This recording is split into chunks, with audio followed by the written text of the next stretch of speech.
Material को शरीर से बाहर, ये सब एक बहुत ही महत्वपूर्ण। देखिए ये जो संरचना है ना यूटेरस कहलाता है। क्या कहलाता है? यूटेरस।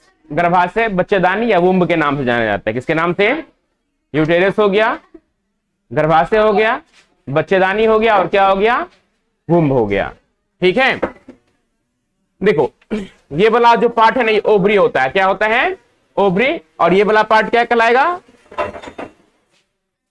ये पार्ट क्या कहलाएगा? ये लिगामेंट कहलाता है। क्या कहलाता है? क्या कहलाएगा? लिगामेंट। ये कहलाएगा फिलोपियन ट्यूब, जिसे डिम्ब वाहिनी, अंडवाहिनी या फिलोपियन नालिका के नाम से जाना जाता है। देखिए ऊपर, देखिए जो यूटेरस होता है, गर्भाशय होता है, उसका ऊपर वाला पार्ट क्या कहलाएगा? फंडस कहलाएगा। क्या कहलाएगा? फंडस कहलाएगा। ये उल्टी नाशपाती के आकार का होता है। किसके आकार का होता है? उल्टी नाशपाती के आकार का होता है। ये पूरा यहां से लेकर के यहां तक का जो पोर्शन है ना, ये क्या कहलाएगा? यूटेरस। यूटेरस के बाद आता है सर्विक्स। क्या कहता है? सर्विक्स। सर्विक्स के बाद आता है वेजाइना। क्या आता है? वेजाइना। और ये आता है सर्विकल कैनाल। तो सर्विकल कैनाल को ही क्या कहा जाता है? बर्थ कैनाल कहा जाता है। क्या कहा? क्या कहा जाता है? बर्थ कैनाल के नाम से जाना जाता है।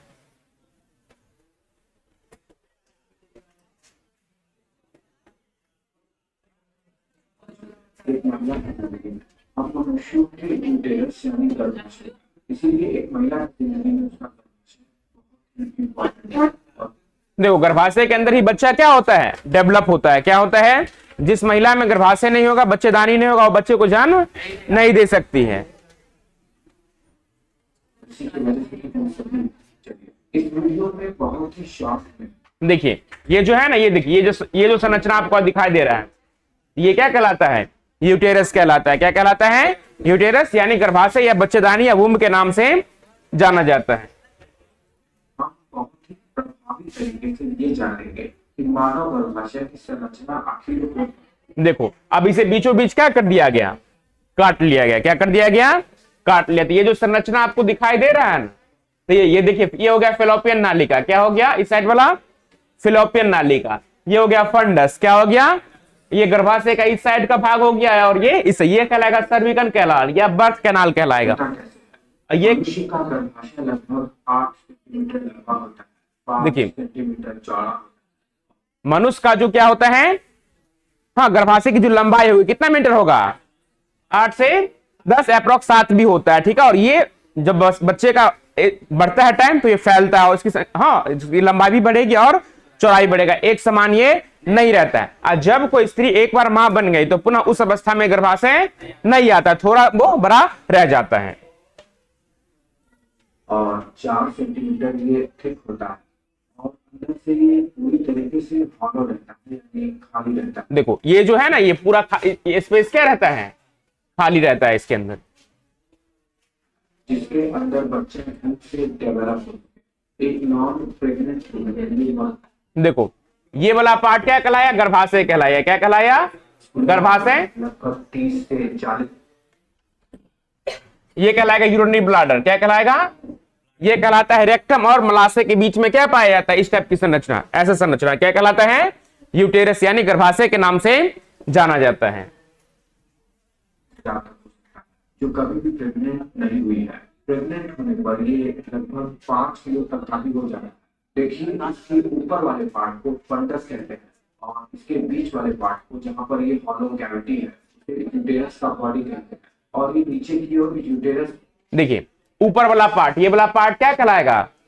फंडस। ये क्या कहलाएगा? यूटेरल वॉल या यूटेरस स्पेस कहा जाता है। इसका जो खाली जगह जिसके अंदर जो न्यूबॉर्न फ्यूटस होता है वो क्या होता है? डेवलप होता है। ये क्या कहलाएगा? नीचे वाला क्या कहलाएगा? सर्विक्स। सर्विक्स के बाद क्या आ जाएगा? Birth canal. उसके बाद क्या आ जाएगा? वेजाइना। और उसके बाद आता है एक्सटर्नल जेनेटिलिया। क्या आता है? जिसमें बाह्य जननेंद्रिया होती है। आखिरी भाग होता है जिसे सर्विक्स कहते हैं। सर्विक्स के अंदर 2 ओपनिंग होती है जिसे ऑस कहते हैं। ये है इंटरनल ऑस। देखो ये क्या है? इंटरनल संरचना है किसका? यूटेरस का। तो देखिए जो यूटेरस होता है ना, वो किस क्षेत्र में पाया जाता है? किसको वहां पाया जाता है? सुरोनी क्षेत्र में। किस पेल, ये हो गया थोरैसिक, क्या हो गया? एब्डोमेन, क्या हो गया? एब्डोमेन। और जो भी जनन अंग होंगे, हाँ, मैमल्स में किसमें होगा? किस में क्षेत्र में होगा वो? पेल्विस रीजन यानी सुरोनी क्षेत्र में होगा। तो ये वाला पार्ट देखिए, ये कमर से नीचे जो भी क्षेत्र होता है ना, किसमें आता है? सुरोनी क्षेत्र में। तो ये बीच वाला पार्ट क्या ये देखिए, ये हो गया फेलोपियन ट्यूब। ये क्या हो गया? Fallopian tube. ये बीच वाला पार्ट जो इस तरह दिख रहा है क्या कहलाएगा? यूटेरस। हाँ, ये क्या कहलाएगा? सर्विक्स। क्या कहलाता है? इसके अंदर गर्भाशय के अंदर कितने स्तर होते हैं? 3। कौन कौन सा? इंडोमेट्रियम, मायोमेट्रियम और क्या जाएगा? पेरीमेट्रियम। क्या जाएगा? इंडोमेट्रियम, मायोमेट्रियम और पेरीमेट्रियम। और ये है एक्सटर्नल। और प्रेगनेंसी के समय ये जो देखिए जनरल था, जो आंतरिक था, और एक्सटर्नल क्या था? जो बाय स्पेस होता है ना, दोनों ही और बंद हो जाते हैं ताकि बच्चा इसके अंदर आसानी से डेवलप हो सके।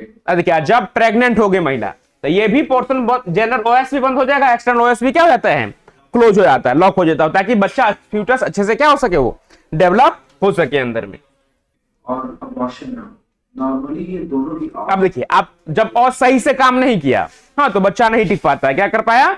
बच्चा नहीं टिक पाएगा, वो किसी कारणवश क्या होता है? डेथ कर जाता है, शरीर से बाहर आ जाता है। जैसे एबॉर्शन के नाम से भी जाना जाता है, कुछ कुछ जानबूझ के भी ऐसा करवा देते हैं, जिसे भ्रूण हत्या के नाम से जाना जाता है। पीरियड्स का मटेरियल आसानी से बाहर। अब देखिए, जब महिलाएं प्रेग्नेंट नहीं होती है, तो मेस्ट्रुअल फ्लो के लिए ऑस क्या होता है? ओपन होता है, और जो ब्लड होता है उसे क्या होता है? बाहर निकल जाता है। और सेक्सुअल एक्टिविटी के दौरान स्पर्म अब देखो, ये ओपन इसलिए होता है, यहां से स्पर्म क्या किया? एंटर किया, कहां पहुंचेगा? फेलोपियन ट्यूब में। कहां पहुंचेगा? और एम्पुला रीजन में जाकर, किस रीजन में जाकर के?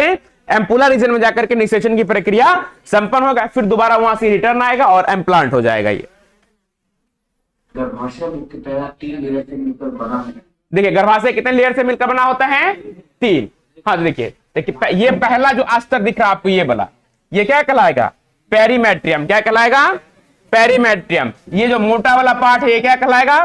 मायोमेट्रियम। और सबसे आंतरिक पार्ट जो कहलाएगा, क्या कहलाएगा? इंडोमेट्रियम कहलाएगा। क्या कहलाएगा? इंडोमेट्रियम। ये हो गया सर्विक्स। क्या हो गया? ये हो गया आपका ओवरी। क्या हो गया? और ये क्या हो गया? वेजाइना। अंदर की लाइनिंग जो कि सिक्रेशन का काम करती है, उसे एंडोमेट्रियम कहते हैं। बीच वाली मसल की सबसे मोटी लेयर जिसे मायोमेट्रियम कहते हैं, और बाहर वाली पेरीमेट्रियम जो कि फ्लूइड सीक्रेट करती है, ताकि बाहर पेरिटोनियम से पेरीमेट्रियम फ्रिक्शन ना करे। इसके बाद देखिए, ये पतली पतली नलिकाएं जैसी संरचना जो कि गर्भाशय के ऊपर लगी हुई है दोनों तरफ, इन्हें फैलोपियन ट्यूब कहते हैं। देखिए, ये जो पतली, हाँ, पाइप की तरह संरचना है, क्या है? ये फेलोपियन ट्यूब है। क्या काम होता है फेलोपियन ट्यूब का, बताइए तो? फेलोपियन नाली का क्या काम है?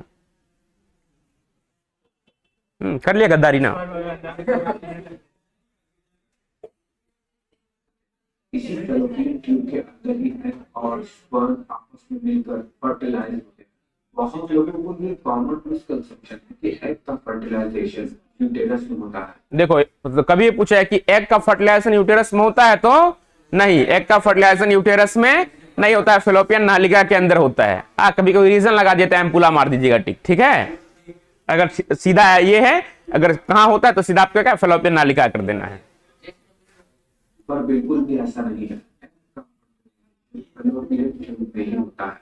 फेलोपियन ट्यूब लगभग 10 से 12 सेंटीमीटर तक लंबा होता है और डायमीटर में 0.5 से 1.2 सेंटीमीटर तक होता है।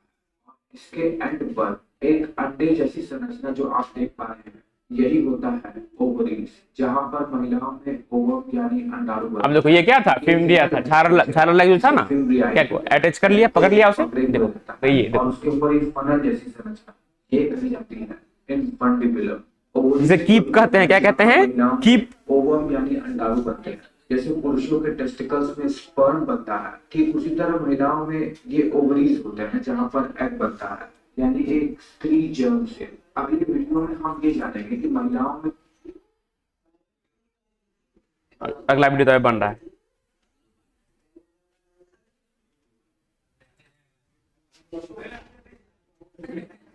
वीडियो देखने में बड़ा मजा आता है।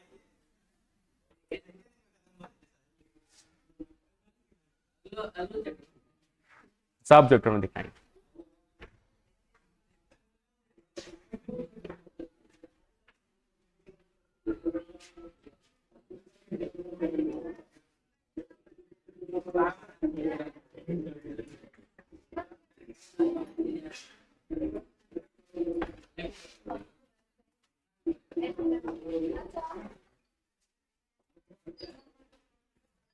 देखिए क्या है, गर्भाशय। गर्भाशय को क्या कहा जाता है? यूटेरस। क्या कहा जाता है? बच्चेदानी। क्या कहा जाता है? यूटेरम नहीं, क्या यूटेरस क्या है? क्या कहा? बच्चेदानी। क्या कहेंगे? बच्चेदानी या वुम्ब के नाम से जाना जाता है। किसके नाम से जाना जाता है? वुम्ब। देखिए तो प्रत्येक स्त्री में केवल कितना गर्भाशय होता है? केवल एक होता है, नहीं कहते ना कि दो होता है, केवल कितना होता है? एक होता है। ठीक है, देखिए यह एक थैली की समान, किसकी समान होती है? थैली ने आलू बैगन जलाता वो बोला थैली समझ लेना। हाँ देखिए यह एक थैली की समान पेशीय रचना है। क्या है? पेशीय रचना है जो मूत्राशय, किसके द्वारा? मूत्राशय में मलाशय के बीच क्या होता है? त्रोणी गुहा में स्थित होता है, उसे हम क्या कहते हैं? गर्भाशय कहते हैं। लिखिए इतना।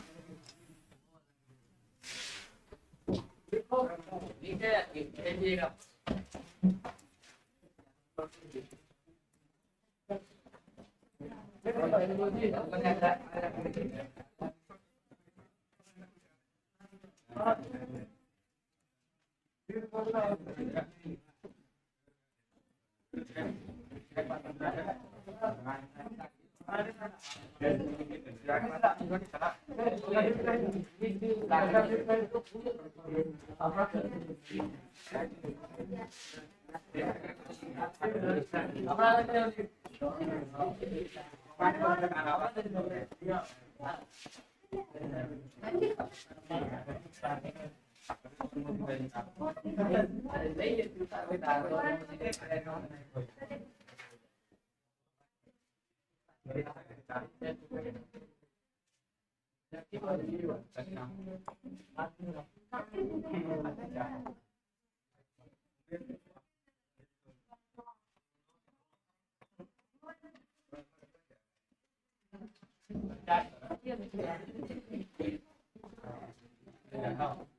7.5 और 70 नहीं लिख देना।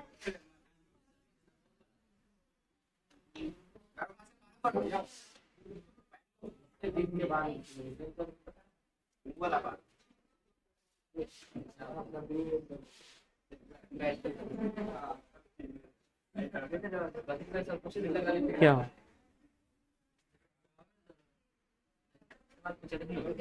पूछिए थोड़ा सा।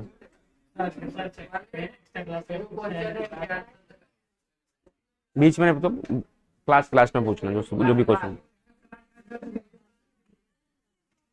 अब देखो ये जो पूरा संरचना आएगा ना यहां से यहां तक, ये किस में आ गया? गर्भाशय में। किस में आ गया? ये गर्भाशय में। अब देखो ये वाला पार्ट क्या कहलाएगा? योनि। क्या कहलाएगा? हाँ ये कहलाता है लेबियम माइनस कहलाता, जहां पे खत्म होता है ये आंतरिक ओएस कहलाता है। यहां तक और यहां तक ये क्या कहलाएगा? ये क्या कहलाएगा? बाह्य ओएस। तो देखिए जब बच्चा इसमें इम्प्लांट हो गया तो ये पूर्णतः क्या हो जाता है? क्लोज हो गया। क्या हो गया? क्लोज हो गया। क्यों? ताकि बच्चे सही से क्या हो सके? डेवलप हो सके। जब निषेचन की प्रक्रिया नहीं होती है तो ये क्या हो जाता है? ओपन होता है। क्या होता है? और ब्लड के रूप में जो भी होता है वो सारा म्यूकस क्या होता है? शरीर से बाहर, हाँ बाहर निकल जाता है। तो ये वाला पार्ट क्या कहलाएगा? अंडाशय। क्या कहलाएगा? अंडाशय। हाँ ये क्या कहलाएगा? फिलोपियन नालिका। ये क्या कहलाएगा? गर्भाशय। जबकि ये देखिए ये सारी संरचना किस में आ जाएगी? गर्भाशय में। ये रीजन अलग है, ये रीजन अलग है, ये नीचे का रीजन अलग है। ठीक है, किसमें? यूरिन रिलीज उसका अलग से होता है, नहीं कॉमन नहीं होता है। अब देखो गर्भाशय एक पतली ग्रीवा द्वारा योनि में खुलता है। किसमें खुलता है? देखो इधर देखो, समझो पहले। देखो गर्भाशय क्या होता है? एक पतली ग्रीवा द्वारा किसमें खुलता है? योनि में खुलता है। गर्भाशय ग्रीवा को क्या कहा जाता है? ग्रीवा नाल कहते हैं। क्या कहते हैं? गर्भाशय ग्रीवा क्या कहता है? ग्रीवा नाल कहा जाता है। ग्रीवा नाल योनि के साथ मिलकर जन्म नाल की रचना करता है। आज जन्म नाल को ही बर्थ कैनाल कहते हैं। ऐसी रास्ते से बच्चा क्या आता है, मां के गर्भ से बाहर आता है। तो पूछ रहे हैं कि जन्म नाल क्या है, क्या कहते हैं, जिस रास्ते से बच्चा अपने मां के गर्भ से शरीर से बाहर आता है उस नाल को हम क्या कहते हैं, जो किसके साथ मिलकर बनता है, ग्रीवा नाल। और जब योनि आपस में मिल जाएंगे तो जो कैनाल बनेगा वो बर्थ कैनाल या जन्म नाल की रचना का निर्माण करता है। अब देखिए, गर्भाशय की भित्ति में 3 उत्तकों की परत होती है। कितनी परत होती है, 3। पहला होता है परिगर्भाशय, क्या होता है, जिसे पेरीमेट्रियम कहते हैं, क्या कहते हैं। दूसरा होता है गर्भाशय पेशी स्तर, जिसे क्या कहते हैं, मायोमेट्रियम। और तीसरा होता है गर्भाशय अंतः स्तर, जिसे क्या कहा जाता है, एंडोमेट्रियम कहा जाता है। क्या कहा जाता है, तो पूछे गर्भाशय में उत्तकों कितनी परत होती है, 3। पहला क्या होता है, परिगर्भाशय, दूसरा गर्भाशय पेशी स्तर और तीसरा गर्भाशय अंतः स्तर। पहला क्या कहलाएगा, पेरीमेट्रियम, दूसरा मायोमेट्रियम और तीसरा क्या कहलाएगा, एंडोमेट्रियम। लिखिए ये पूरा।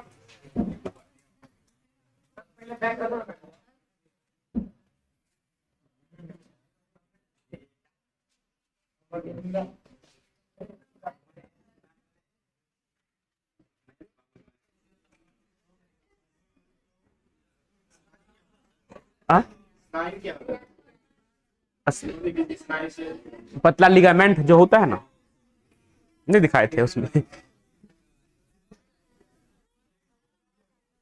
अब देखिए क्या है, परिगर्भाशय क्या है, लिखो परिगर्भाशय लिख के डैश दो, पीछे करें, बतिया रहे थे लिखने टाइम में आप।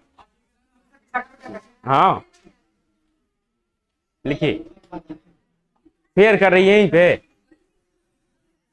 सजाना उजाना घर पे उसको, ठीक है। हाँ